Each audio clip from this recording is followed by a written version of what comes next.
Okay, let's just jump right in. That robot revolution we've all been hearing about for years, well, it's not coming soon anymore. It is here, right now. And honestly, it's happening way faster and getting a lot weirder than I think anyone really saw coming. And this quote, man, it just hits the nail on the head, right? For the very first time, these things are starting to feel, well, a little too real. They're not just clunky machines in a lab anymore. They've crossed some kind of invisible line and they just don't feel purely mechanical. I mean, you've probably seen the videos. We're talking about robots with movements so fluid, so smooth, they almost look organic. You've got Boston Dynamics Atlas doing backflips and parkour like it's nothing. Then you have other robots being wrapped in synthetic skin with faces that can actually show emotion. It's like they're becoming less like a tool and more like, well, something else entirely. But look, this isn't just about the physical bodies getting better. That's only half the story.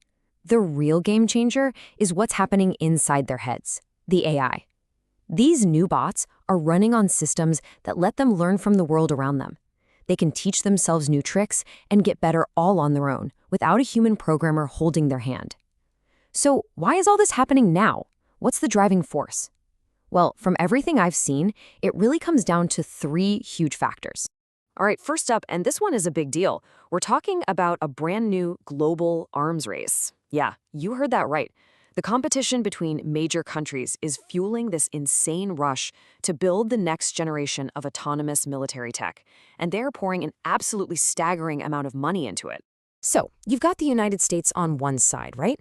They're going all in to keep their edge in military AI. We're talking autonomous subs, warships, next-gen drone fleets, the works. And then on the other side, you have China. They're getting their People's Liberation Army ready for a totally new kind of warfare, rolling out humanoid soldier prototypes and churning out robotic units so fast it is, frankly, making a lot of people in the Pentagon lose sleep at night. And listen, this is not just some sci-fi movie concept.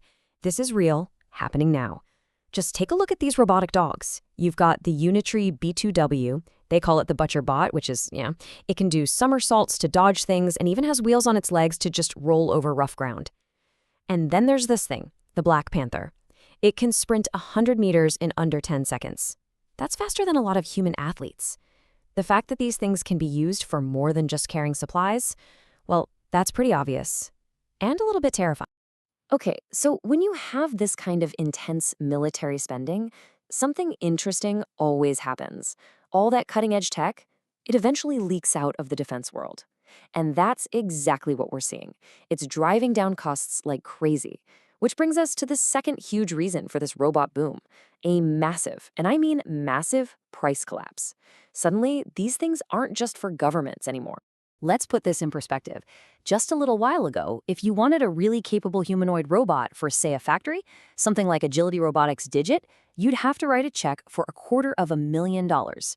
$250,000. I mean, that's tech for giant corporations only, right?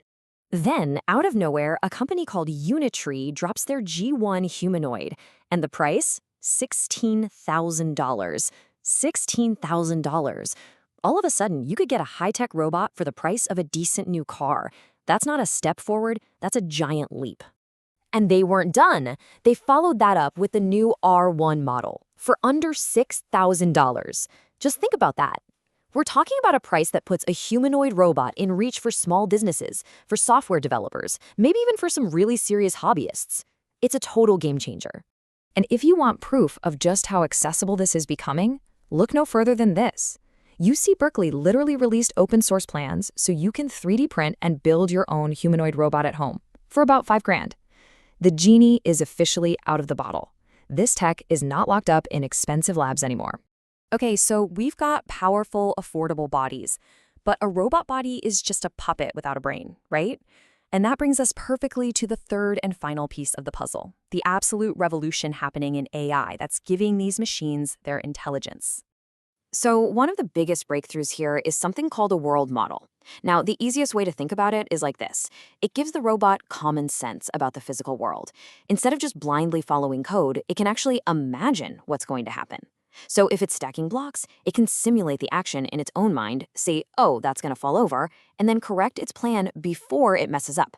It's learning cause and effect, just like we do. And the engines that run these brains, they're getting crazy powerful and super cheap. A perfect example is Google's Gemini 3 Flash. This thing delivers almost pro-level thinking, but it does it almost instantly and for a tiny fraction of what older AI models cost. Plus, it can look at video, read documents, and understand images all at the same time, in near real time. It's basically the perfect brain to pop into an autonomous robot. And this right here, this could be the biggest leap of all. Think about the Android for robots. That's what companies are building right now, a single, open-source operating system for all kinds of robots. And the goal? Whoa. The goal is to create a network where if one robot learns how to, say, open a specific type of door, it can instantly upload that skill to every other robot on the network. We're talking about a shared hive mind for machines. So let's just step back and put the pieces together. You have military competition, making them more powerful. You have a price collapse, making them incredibly cheap. And you have an AI revolution, making them exponentially smarter, with the ability to learn as a group. So what happens next? What does all of this actually mean for us? I mean, just look at this timeline. This is all within the last year or so. We went from the first robots actually working in a BMW factory to humanoids that can run at 10 kilometers an hour, to kits you can build yourself, to robots that can balance themselves even when you kick them. The speed of this progress isn't just fast, it's staggering. It's hard to keep up. And that incredible speed is what makes the stakes so high. This isn't just about cool new gadgets. This quote right here lays it out in pretty chilling terms. Experts are worried that this AI arms race, well, it could literally become an extinction-level event if we're not extremely careful. We are flying blind into totally uncharted territory here. So, at the end of the day, here's the bottom line.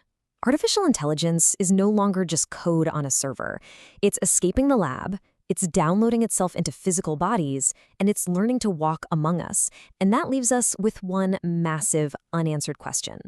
Have we built our future partners who will help us build a better world? Or have we just built our own replacements?